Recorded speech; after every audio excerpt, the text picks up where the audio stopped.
The music filled the grand hall of the imperial palace. Thousands of lights floated in the air like tiny stars. Noble men and women danced in perfect circles, their silver robes moving like water. Everything was beautiful. Everything was perfect. Prince watched from the shadows near a tall pillar. He wore a mask made of white metal that covered most of his face. Only his eyes showed through two narrow openings. The mask was cold against his skin. He had worn masks like this one for 15 years. He knew their weight better than he knew his own face. A servant approached him with a tray of drinks. The servant kept his eyes down and did not look at the prince directly. No one ever looked at him directly anymore. "Your Highness," the servant said quietly, "Lady Sira is asking for you. She wishes to dance." Felt his chest tighten. Lady Sira was his betrothed. Their families had arranged the marriage when they were children, long before the accident, before the scars. She had not seen his face since that day. No one had except the healers who tried and failed to fix him. "Tell her I will come shortly," said. The servant bowed and left, took a deep breath and stepped out of the shadows. The crowd parted as he walked through. People bowed their heads, but he could feel their eyes on his mask. He heard their whispers, the cursed prince, the marked one, the heir who carried the anger of the gods on his face. Lady Sira stood at the center of the dance floor. She was tall and beautiful, with silver hair that fell past her shoulders. Her skin was smooth and perfect, like all skin should be. When she saw approach, she smiled, but the smile did not reach her eyes. "My prince," she said, "you honor me." "The honor is mine, my lady," replied. They began to dance. The music was slow and gentle, moved carefully, keeping the proper distance between them. He had practiced these steps 1,000 times. Dancing was one of the few things he could still do well. "I have been thinking," Sira said as they moved, "about our wedding." "Yes. It is only 3 months away now." She looked at his mask. "I think it is time I saw your face." His feet stopped moving. The music continued, but he stood frozen. "My lady, I do not think that is wise." "We are to be married," Sira said. Her voice was louder now. People around them were starting to watch. Should a wife not know her husband's face? "The healers are still working," said quickly. "High Healer Myra believes she may find a cure soon, if you could just wait a little longer." "I have waited 15 years. Sira's hand moved fast. Before could react, she grabbed the edge of his mask and pulled. The mask came off with a soft click. Cold air touched his face. The entire hall went silent. Sira stared at him, her perfect face twisted with horror. Deep scars ran across skin like rivers carved into stone. They started at his forehead and cut down across his cheek, his jaw, his neck. The skin was rough and uneven, darker in some places and lighter in others. One scar pulled at the corner of his eye, making it slightly narrower than the other. "Gods above," Sira whispered. She stepped backward. You are ruined." The word echoed in the silent hall. "Ruined, ruined, ruined." "I cannot marry this," Sira said. Her voice shook. "I cannot tie my family to someone cursed by the stars themselves. The engagement is ended." She threw his mask on the floor and walked away. The crowd parted to let her pass. No one spoke. No one moved. Stood alone in the center of the dance floor. 1,000 eyes stared at his face. He felt like a wounded animal surrounded by hunters. Slowly, he bent down and picked up his mask. His hands were shaking.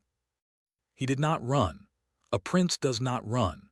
But he walked fast, faster than he should, until he reached the doors of the hall. He pushed through them and kept walking until he found a quiet corridor where no one could see him. There, alone in the darkness, Prince pressed his back against the wall and slid down to the floor. He held his mask in his hands and stared at it. This piece of metal was his true face now, the only face the world would accept. He remembered the day he got his scars. He was 12 years old. His little sister was only 8.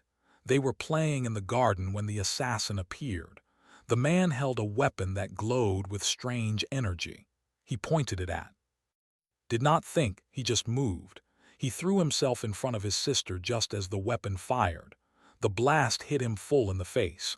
The pain was beyond anything he could describe. He remembered screaming. He remembered the smell of burning. Then everything went black. When he woke up, his father, the Emperor, was crying. His mother was holding his hand, and his face was wrapped in bandages that he would wear for months. The healers came one after another.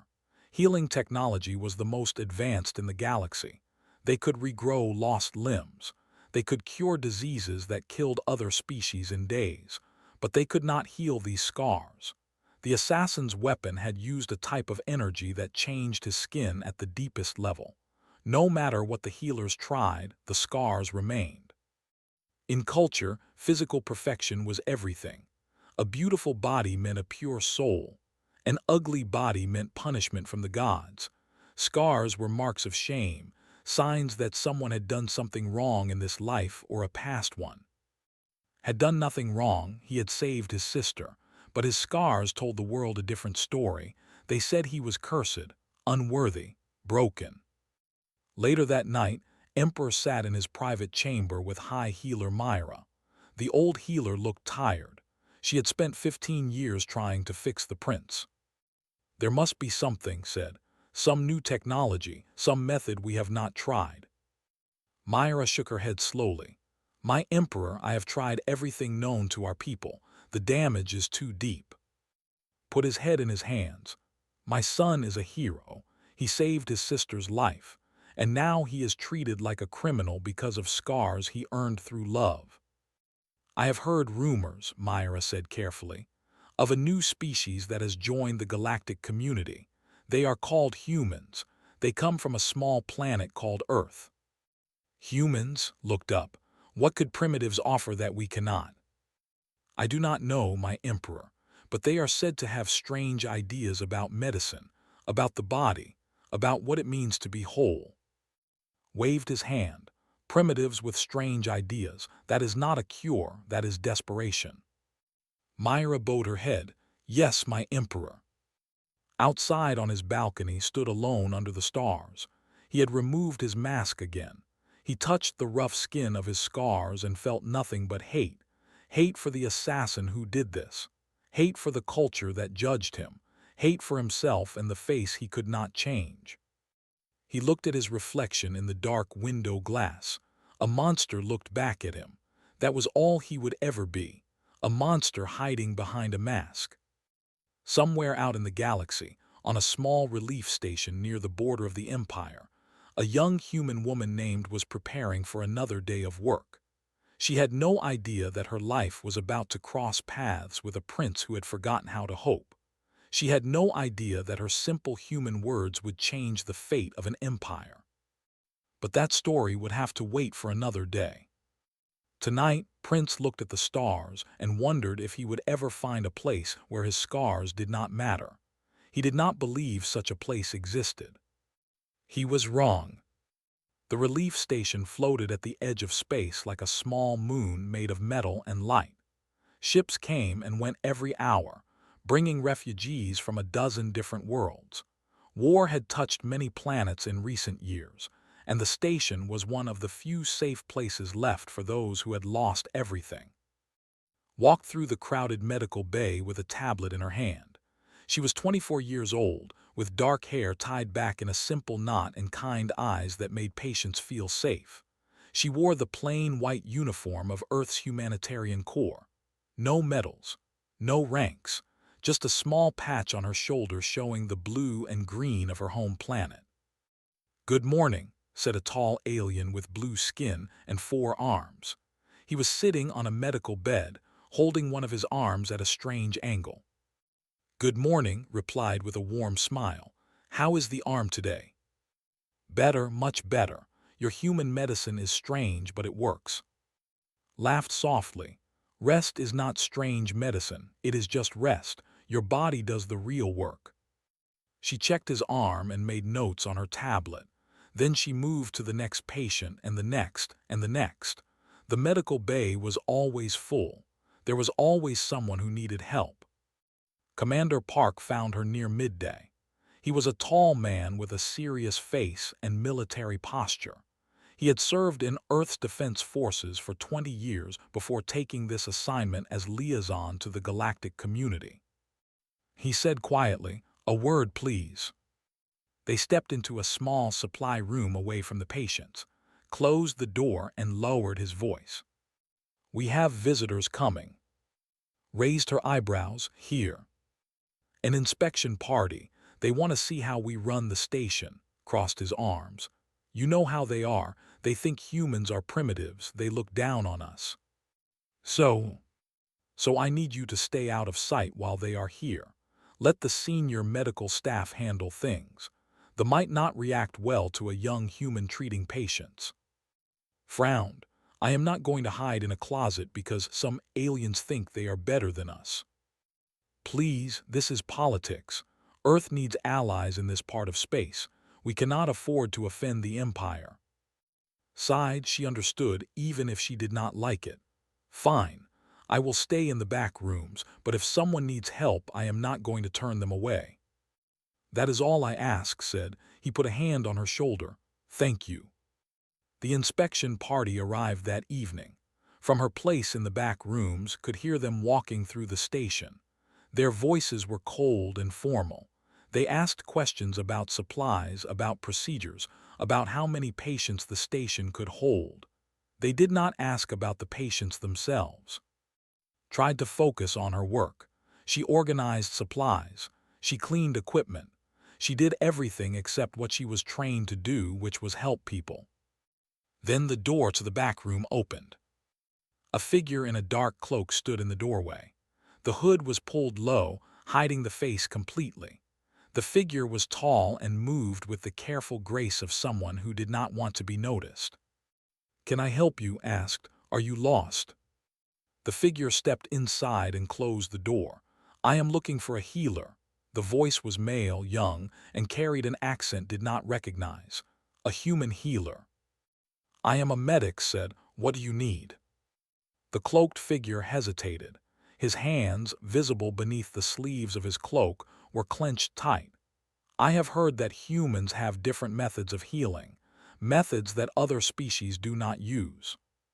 We have some different approaches, yes, but we cannot do magic. If you are looking for miracles, I am afraid you will be disappointed." "I am not looking for miracles." The figure's voice was bitter. "I stopped believing in those long ago. I am looking for anything, anything at all." Put down the supplies she was holding. Her instincts told her this person was in pain, though not the kind she could see. "Why do you not sit down and tell me what is wrong? I cannot help if I do not know the problem." The figure sat on a small chair in the corner. He still kept his hood up. "I was injured many years ago. The injury left scars, deep scars. My people have tried everything to remove them, but nothing works." "What kind of injury?" "An energy weapon. The blast changed my skin in ways that cannot be reversed." Nodded slowly. She had heard of such weapons. The damage they caused was often permanent because they altered tissue at the cellular level. "I am sorry. I do not think human medicine can help with something like that either. Our technology is not as advanced as healing systems." "I know." The figure's voice cracked slightly. "I knew before I came, but I had to try. I have tried everything else." Felt her heart soften. Whoever this person was, he was desperate. She had seen desperation many times in her work. It always looked the same, no matter the species. "May I see the scars?" she asked gently. "I cannot promise anything, but at least I can take a look." The figure went very still. Several seconds passed, waited. "You will not like what you see," he said finally. "I am a medic. I have seen many injuries. I do not judge." Another long pause. Then slowly, the figure reached up and pushed back his hood. Looked at his face. Deep scars ran across his skin like cracks in dry earth. They pulled at his features and changed their shape. One eye was slightly narrower than the other. The skin was rough and uneven, marked with lines that told the story of terrible pain. She did not gasp. She did not look away. She simply looked the way she looked at every patient with calm, professional attention. "Okay," she said, "let me take a closer look." She stepped forward and gently tilted his chin toward the light. Her fingers were warm and soft.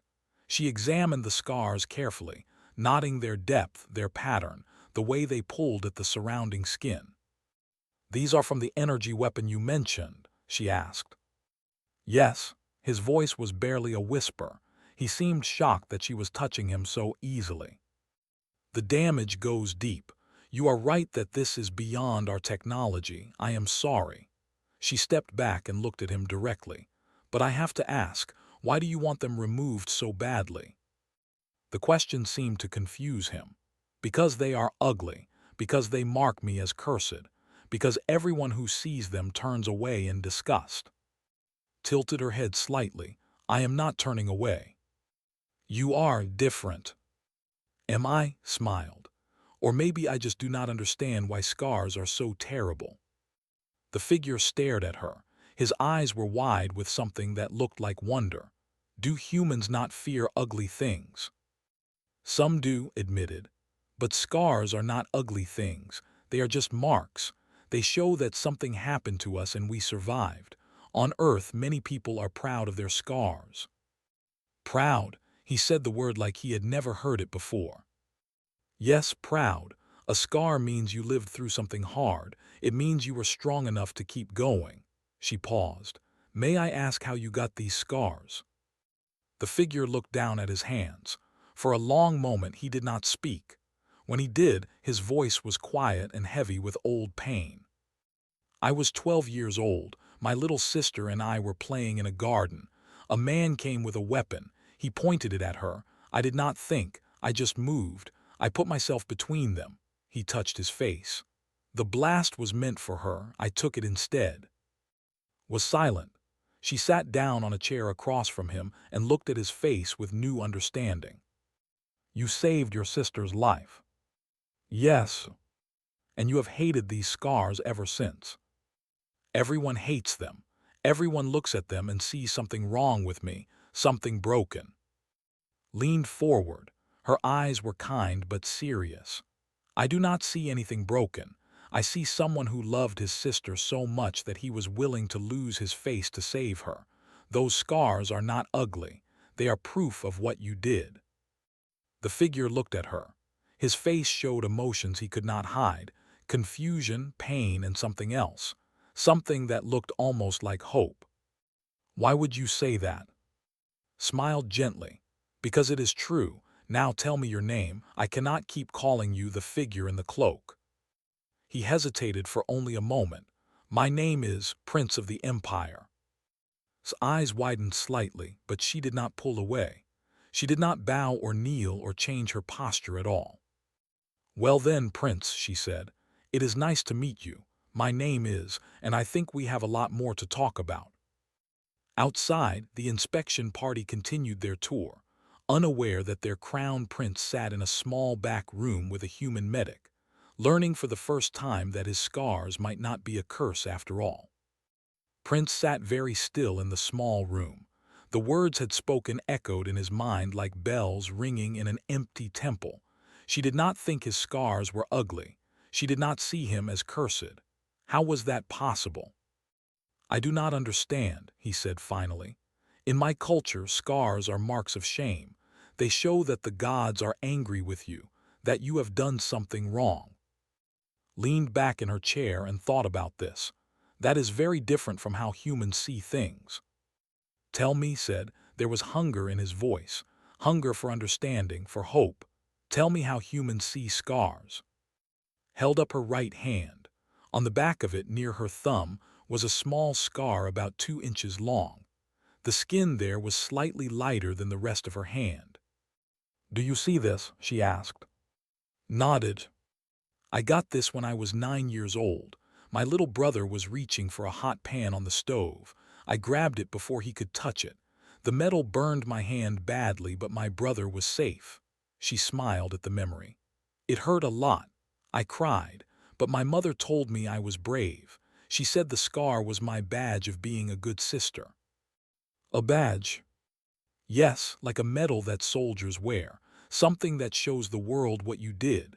Touched the scar gently. I am proud of this scar. Every time I see it, I remember that I protected my brother. Stared at her hand, then at her face. Your mother said you were brave, not that you were marked, not that you were damaged. Damaged? Shook her head. Why would saving someone make you damaged? Because the scar is a mark. It shows that something bad happened to you. Something bad did happen to me, agreed. I got burned, but something good happened too. My brother was safe. The scar is part of both stories. I cannot separate them. Looked down at his own hands. They were two, though not as badly as his face. He had never thought of them as badges. He had only thought of them as proof of his failure to be perfect. Tell me more, he said quietly. Tell me how humans think about these things. Considered how to explain something so basic to her but so foreign to him. On Earth, we have a long history of war and hardship.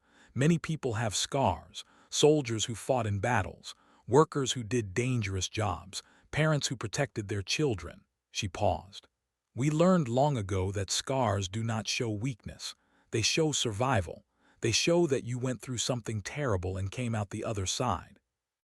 But the scars are still there. You cannot hide them. Why would we want to hide them? Asked. Hiding a scar means hiding the story behind it, and those stories are important. They remind us who we are and what we are capable of. Touched his face. The rough skin felt the same as it always did, but somehow sitting here with this strange human woman it felt different too, less like a curse, more like, he was not sure what. Tell me your story, said gently. The full story, not just the quick version. Closed his eyes. He had not told this story in many years. The memories were painful, but's voice was kind and her presence was warm, and for the first time in a long time he felt like someone actually wanted to listen. I was 12 years old, he began. My sister was 8. We were playing in the palace garden. It was a sunny day. We were laughing. The memory came back to him in pieces. The smell of flowers, the sound of water from a nearby fountain, small hand in his as they ran together. I heard something behind us, a sound that did not belong. I turned and saw a man in dark clothes.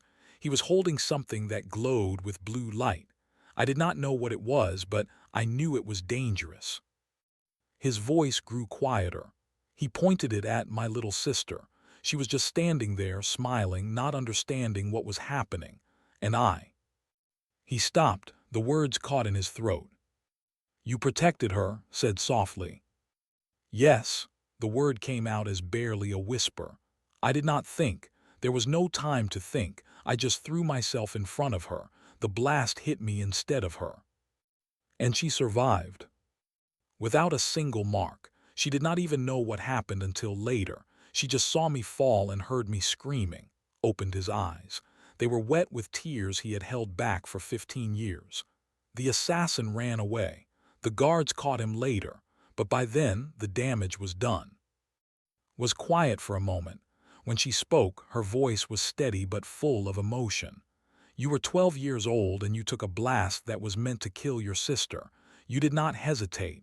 You did not think about yourself. You just acted. I did what any brother would do. No, said firmly. You did what a hero would do. Not everyone has the courage to step in front of danger for someone else, especially not at 12 years old. You could have frozen. You could have run. But you chose to protect her with your own body. Shook his head. I am not a hero. Heroes are strong and beautiful. I am neither. Leaned forward, her eyes locked onto his. Prince, listen to me carefully. On Earth, we have many stories about heroes. Do you know what they all have in common? The heroes always get hurt. They always sacrifice something. They always carry marks from their battles. She reached out and gently touched his cheek. These scars are not proof that you are broken. They are proof that you loved your sister more than you loved your own face. They are proof that you were willing to give everything to keep her safe. Felt like something was breaking inside him, something hard and cold that he had carried for 15 years. But everyone says. I do not care what everyone says. His voice was kind but strong. Your culture is wrong about this. Scars are not curses. They are stories written on the body, and your story is beautiful. The word hit him like a physical blow. Beautiful. No one had ever used that word about him, not since before the accident. Beautiful, his voice cracked. Yes, beautiful, smiled. You carry your love for your sister on your face where everyone can see it. That is one of the most beautiful things I have ever heard. Could not speak, he could not move. He just sat there as tears rolled down his cheeks for the first time in years. Not tears of shame, tears of something else, something he could not name. I have worn a mask for 15 years, he said when he could finally speak again. I have hidden my face because I thought it was too terrible to show. I thought everyone would hate me if they saw it. I do not hate you, said simply. I think you are brave, I think you are kind, and I think your scars make you more beautiful, not less. Do all humans think this way? Considered the question. Most of us do, I think. We are a species that survived by protecting each other, by working together, by sacrificing for one another. Scars remind us what we are capable of when we love someone enough to put them before ourselves. She stood up and walked to a small shelf where she kept medical supplies. She pulled out a mirror and brought it back to. Look, she said, holding it up to his face. Really look. Hesitated. He had avoided mirrors for years, but's eyes were encouraging, not pitying. Slowly, he looked at his reflection. The same face looked back at him. The deep lines, the rough skin, the eye that was slightly narrower than the other. But somehow, in this small room with this human woman beside him, he saw something different too. He saw the face of someone who had protected his sister, someone who had chosen love over safety, someone who had survived. I see a hero, said quietly. What do you see? Looked at his reflection for a long time. The answer came slowly, like a flower opening after a long winter. I see my sister's protector. Smiled, that is exactly right. Lowered the mirror and looked at her. This strange human woman who had given him something that all the healers in the galaxy could not provide. Not a cure for his scars, but something better, a new way of seeing them. Thank you, he said. The words were small, but they carried the weight of 15 years of pain. I do not know how to thank you properly. You do not have to thank me, said. I just told you the truth. What you do with it is up to you. Nodded slowly. For the first time in 15 years, he felt like he had a choice. He could continue hiding behind his mask, or he could step into the light and show the galaxy what his scars really meant. The choice was not easy, but at least now he knew there was a choice to make. And that changed everything. Prince stayed at the relief station for 3 more days. He told his guards he was conducting a private inspection. They did not question him. No one ever questioned a prince. During those 3 days, he watched the humans carefully. He saw how they talked to each other, how they laughed, how they showed their bodies without shame or fear. Many of them had scars, small ones, big ones, old ones, new ones. They did not hide them. They did not apologize for them. He saw a human man with a long scar down his arm playing with refugee children. The children asked about the scar, and the man smiled and told them a story about a time he fell from a tall tree as a boy. The children laughed. The man laughed too. There was no shame in his eyes. He saw an older human woman with burn marks on her hands cooking food for the refugees. When someone asked about her hands, she said she had been a firefighter on Earth. She saved 7 people from a burning building. The burns were her proof. He saw Commander, the military man with a thin scar across his eyebrow, caught looking and simply nodded. Training accident, he said. 30 years ago, reminds me to always stay alert. These humans wore their scars like medals, like badges of honor, like proof that they had lived and survived and mattered. It was so different from everything new, so different from the world he would have to return to. On the last night, he found in the medical bay. She was organizing supplies for the next day. I have to go back tomorrow, he said. Nodded, she had known this was coming. What will you do when you get there? Was quiet for a long moment. I do not know. Everything I believed has been turned upside down. I do not know how to walk back into a world that sees my scars as a curse when I am starting to see them as something else. Something like what? He touched his face. The scars were familiar now, like old friends. Something like proof. Proof that I loved my sister. Proof that I was brave. Proof that I am still standing even after everything that happened. Smiled, that sounds like a good start. But my people will not see it that way. They will still see a cursed prince, a marked heir, someone unworthy of the throne. Then teach them to see differently. Laughed bitterly. How can one person change a whole culture? One person at a time, said. That is how humans do it. We do not change everything at once. We change one mind, then another, then another. Eventually, the world is different. She handed him a small object. It was a metal badge shaped like a circle. Inside the circle was the symbol of Earth, the blue and green planet she called home. Take this, she said, to remember. Held the badge carefully. It was simple and plain, but it meant more to him than all the jewels in the imperial treasury. Thank you, he said, for everything. Go change the galaxy, replied with a grin. I will be cheering for you. The next morning, Prince returned to the imperial palace. His ship landed in the royal docking bay, and he walked through the familiar halls with his hood up and his face hidden. But something inside him had changed. He walked. He breathed deeper. He was not the same person who had left. He found his father in the throne room. Emperor was meeting with advisors about trade agreements. When he saw enter, he dismissed the advisors with a wave of his hand. My son said, you were gone longer than expected. Where were you? Did not answer immediately. Instead, he reached up and pushed back his hood. His face was visible for all to see. The two guards at the door shifted uncomfortably. Father said, we need to talk about our beliefs. He told his father everything, about the relief station, about the humans, about and what she had taught him, about the way humans saw scars as badges of honor instead of marks of shame. Listened in silence. His face showed nothing, but his eyes grew thoughtful as spoke. You are saying that these humans are proud of their scars? Asked when finished. Yes, father, they see them as proof of survival, of sacrifice, of love. Touched his own face. I got these scars protecting, I saved her life. Why should that make me unworthy? Was quiet for a long time. When he spoke, his voice was heavy.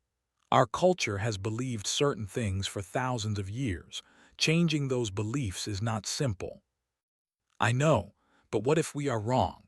What if we have been punishing heroes and rewarding those who never risked anything at all?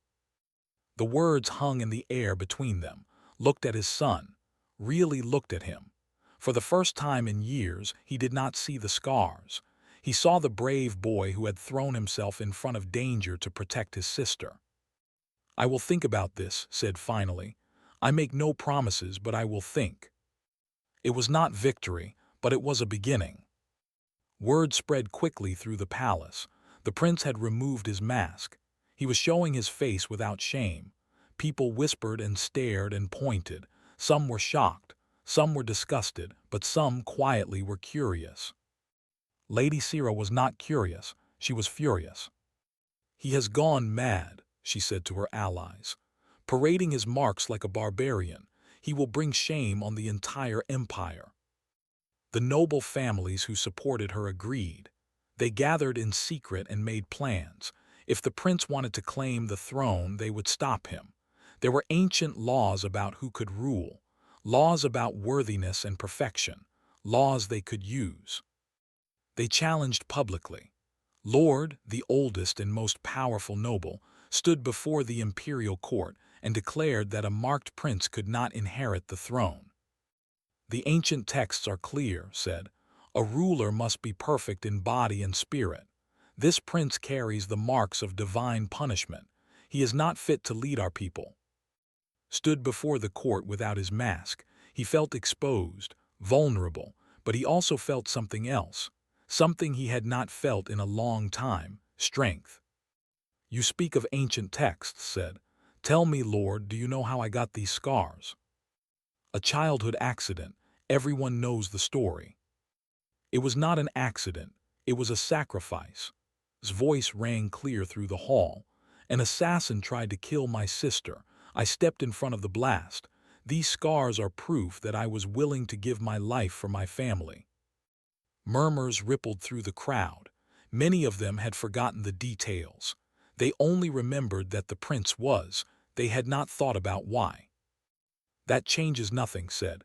"The marks remain, the laws are clear." "Then the laws are wrong." Gasps filled the hall. No one had ever challenged the ancient laws so directly. But before anyone could respond, another voice spoke. A young woman's voice, clear and strong. "My brother is right." Princess stepped forward.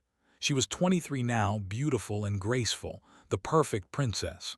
But as she walked toward, she did something that shocked everyone. She pulled back her sleeve to reveal her own arm. There on her perfect skin was a small scar, a thin white line that had been hidden for 15 years. "The assassin's blast grazed me before my brother intercepted it," said. "I have carried this mark in secret since that day. I was ashamed of it. I thought it made me less worthy." She walked to his side and took his hand. "But my brother taught me something. He saved my life. He took the blast that was meant for me. If his scars make him unworthy, then what does that make me? I would be dead without his sacrifice." The court was silent. No one knew what to say. Looked at the nobles gathered before them. "I am tired of hiding, tired of being ashamed of something that proves my brother's love. If you say he cannot rule because of his scars, then you are saying that love and sacrifice are punishments. Is that really what we believe?" Her words hung in the air. Lord tried to respond, but for the first time he could not find the words. Squeezed his sister's hand. He had not known about her scar. He had not known she had been suffering too. "I do not ask you to change overnight," said to the court. "I only ask you to think, to question, to consider that maybe we have been wrong about what makes someone worthy." He looked at his father. Emperor sat on the throne, watching everything. His face was impossible to read. "The challenge has been made," said finally. "Under ancient law, it must be answered. Prince will prove his worth before the people, not through perfect skin but through perfect action."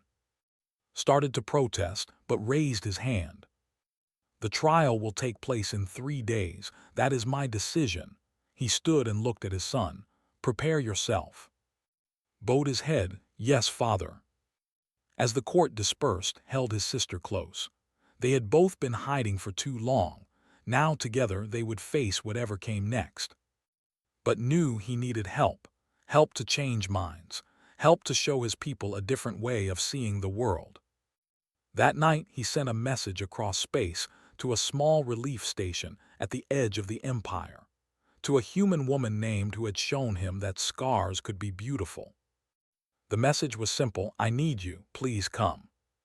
The reply came within hours, one word: coming. Change was coming to the Empire, and it would arrive with a human face. The human ship arrived at the Imperial Palace 2 days before the trial, stepped off the landing platform with Commander beside her.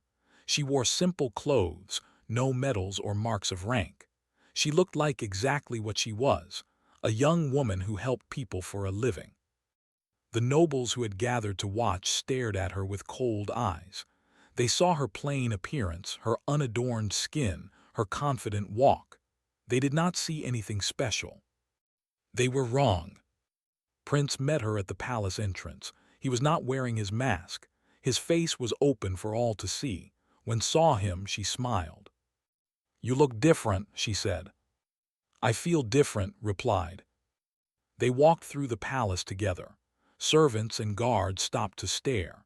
The sight of the prince walking openly beside a human woman was something none of them had ever expected to see. "Thank you for coming," said. I know it was a long journey. You asked for help, of course I came. Looked around at the grand halls and beautiful architecture. This place is amazing, but it feels cold somehow. It has been cold for a long time, agreed. I am hoping we can warm it up. The next day, the great hall was filled with people. Every noble family sent representatives. Common people crowded outside, watching through screens that displayed the proceedings. This was the most important trial in a generation. The future of the empire would be decided here. Lord stood at one end of the hall. He wore the formal robes of an accuser. His face was stern and confident. Prince stood at the other end. Beside him were Princess, and behind them stood Commander, watching everything with careful eyes. Emperor sat on his throne above them all. His face showed nothing. We are gathered to determine the worthiness of Prince to inherit the throne of the empire, announced. Lord will present the case against him. Prince will present his defense. Let us begin. Stepped forward. His voice was smooth and practiced. For thousands of years, our people have known a simple truth. Physical perfection reflects spiritual perfection. The gods bless those who deserve blessing. They mark those who do not. He pointed at, look at this prince. His skin is ruined. The marks he carries tell us that the gods have found him unworthy. This is not my opinion. This is divine judgment written on his flesh. The crowd murmured. Many of them nodded. They had heard these words all their lives. They believed them. Our laws are clear, continued. A ruler must be perfect. How can a marked man lead a perfect people? How can someone cursed by the gods claim the right to rule? He turned to the crowd. I say he cannot. I say we must reject him and choose a new heir, someone worthy, someone perfect. Bowed and stepped back. His case was made, simple, traditional, powerful. Emperor looked at his son. Prince, you may respond. Did not speak immediately. Instead, he stepped aside and gestured too. I ask the court's permission to let speak on my behalf. More murmurs, a human, speaking at a trial. This was unheard of. Considered for a moment, then nodded. Permission granted. Stepped forward. She looked small against the grand hall and the tall surrounding her, but her voice was clear and strong. Thank you for letting me speak. I know I am a stranger here. I know you do not believe humans have anything valuable to teach you, but I hope you will listen to what I have to say. She took a deep breath. On my planet, we have a long history of struggle, war, disease, disaster. We have faced terrible things, and through it all, we have learned something important. Scars are not signs of weakness.